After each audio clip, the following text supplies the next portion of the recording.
Mari, mis siin toimub? Panevad üle kõiki asju. Mille jaoks? Et anda jälle bändi kontsert või tantsutund või ma ei tea midagi seda kutsuvad. Mis kohas? Koridoris, täiesti kooli koridoris. Ja, aga mis linnas oleme ikka veel? Näeme Põltsamaa. Ikka veel? Ikka veel.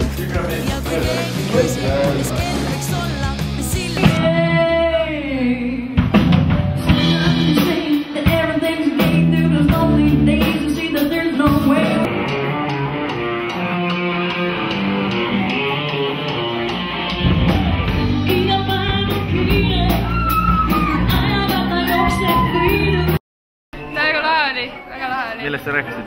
Toitumisehäiretest, anoreksiast põhiliselt. Ja kuidas noored selle vastu võtsid? Selles suhtes täna oli natuke parem, mul oli 7. klass, seal oli 3 kuuendikku, et 7. klass on veits rohkem nagu avatud sellistel teemadel, sest ma arvan, et nad on rohkem kokku puutunud, et vot. Tubli!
Ma ei tea absoluutselt, mida ma teen.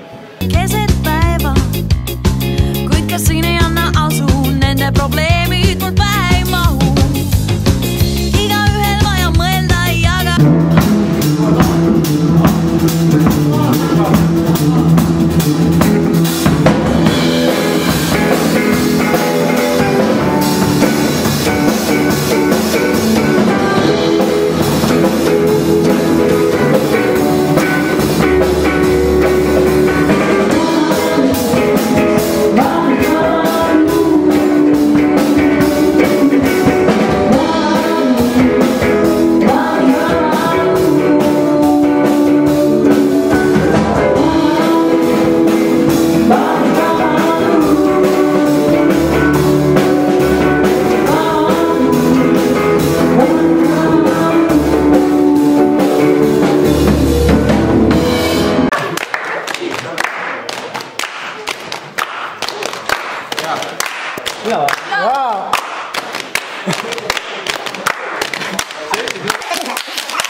Aga natukese aja pärast juhtub see, et on Vilpuriga auto ukse taga ja Mariga ootab osa oma vabadusest.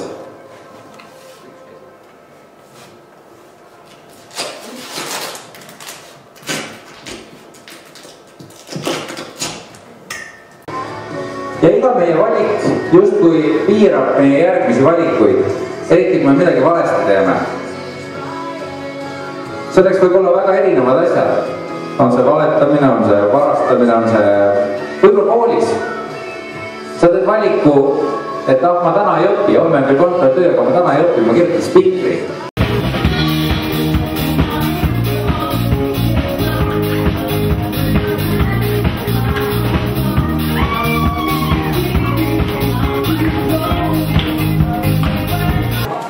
Jõu, täiega äge oli. Oliver müüdi maha temale. Ta maksis teist äkki mingi 4 eeki või? Palju sa pakkusid? Mina pakkusin kaardiga makset, aga ei saanud. Miks? Õnneks oli keegi, kes jättis Oliveri meile 2 krooni eest. 2 krooni eest! Oliver, kui sa seda videot kunagi vaatad, siis sinu hind on 2 krooni. Ei, Marek. Kus Marek on? Marek tegelikult tõstis ära Oliveri. Õnneks jäi Oliver meile, aga raha jääb mulle.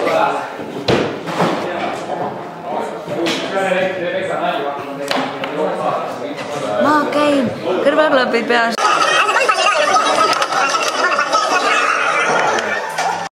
See oli täiesti hullu maja, see õnn oli täiesti pekkis nagu. See on nagu nii naljakas, selles mõttes, et kõik lihtsalt kannatavad välja selle õnne. Susaanus. Kuskil Araabia maades. 2 tüüpi vaatavad telekat ja naised pakivad asju. Varsti me lähme Võrru. Täna või? Täna stardime Võrru. Nägemist Põltsamaa ja tšau!